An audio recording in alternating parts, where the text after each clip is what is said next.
Ciclo de palestras da 57ª FENIGER, a consultora do IBGM e do SEBRAE, Regina Machado, apresentou o Preview de Joias e Bijuterias 2014. Vamos às perguntas. Como fazer chegar essa fala encantatória ao consumidor final?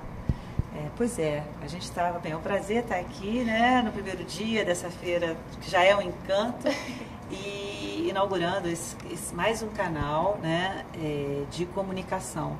Justamente a gente precisa muito das mídias, né, porque o objeto, a joia, é um objeto extraordinário, apaixonante, mas ele precisa da comunicação também, ele precisa que a gente possa, né, através, né, da pesquisa que os designers fazem, porque quando a gente vê uma joia bonita, ela é resultado de muita pesquisa, de muita energia criativa das empresas, de equipe de designers.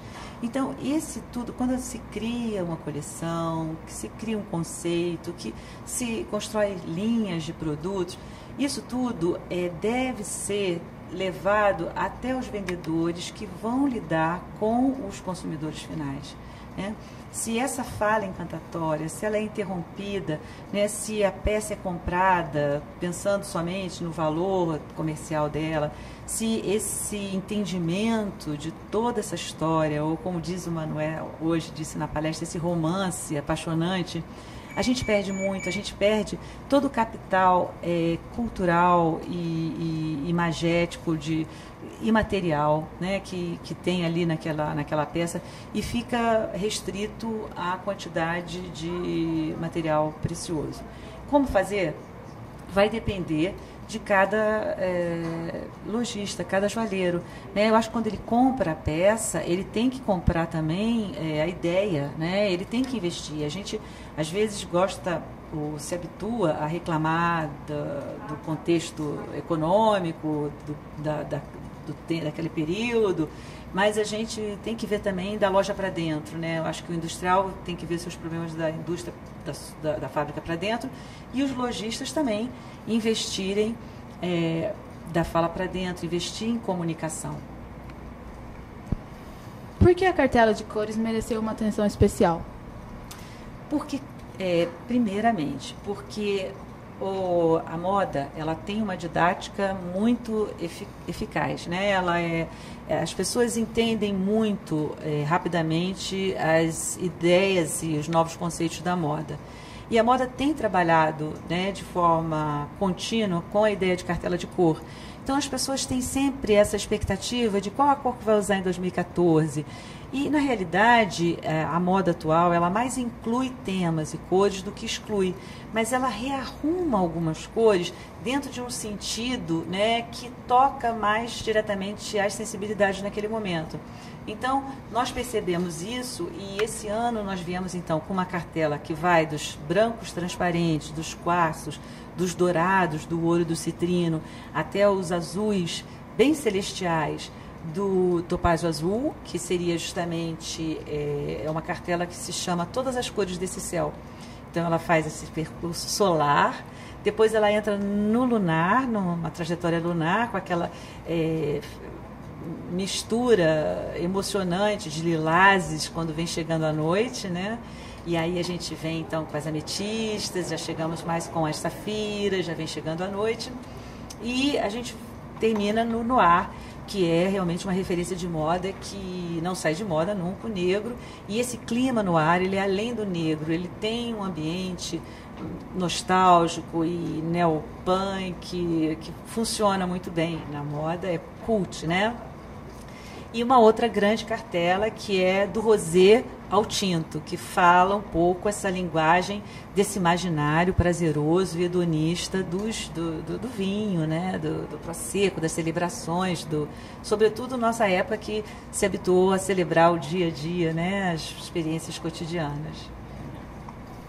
Como criar joias sem tornar o design antigo? Atento às mudanças, né, de comportamento, como a gente viu hoje aqui na palestra.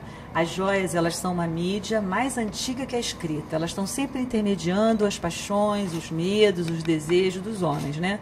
Então, a gente tem que estar atento aos novos sentidos, né, e as novas paixões, as preocupações, as nossas devoções.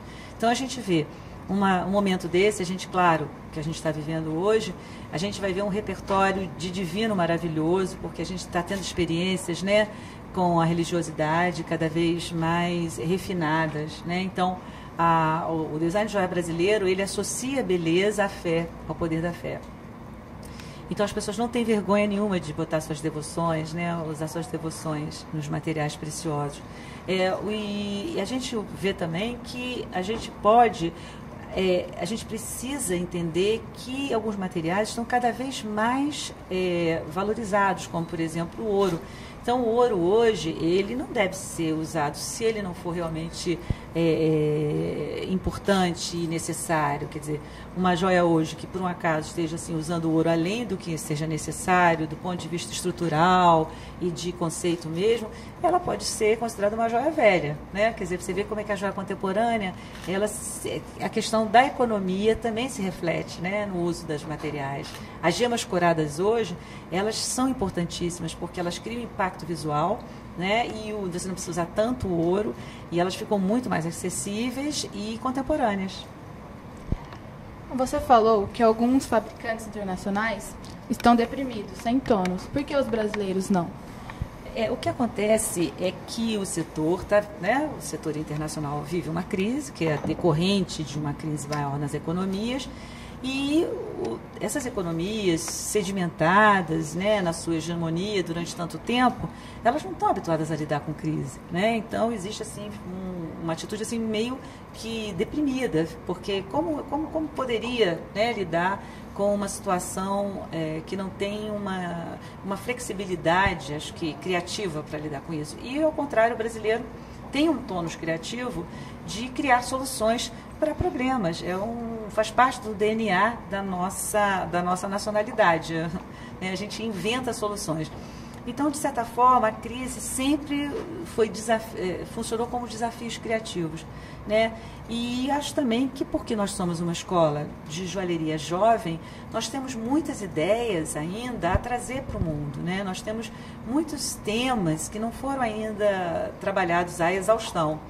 E ao contrário das indústrias mais antigas, do velho mundo, sobretudo, que, né, já produziram tantas escolas de joalheria e ficam um pouco destonificados, né, na contemporaneidade, porque parece que já experimentaram todas as suas ideias e a gente não. E para terminar, com a relação à questão da sustentabilidade, como a questão da sustentabilidade influencia no design contemporâneo das joias? Olha, como eu te falei, né, a joia ela está sempre intermediando as mudanças de comportamento, de mentalidade dos homens, porque se você olhar a história da humanidade, você pode ler ela através dos objetos. Só como as joias elas têm a vocação à permanência, elas são testemunhos de mudanças, né? Você pode ler a história da humanidade através das joias. Elas fazem uma história objetivada, que é contada através dos objetos. Então, hoje, a gente vai estar contando o quê? As preocupações que a gente vive, né?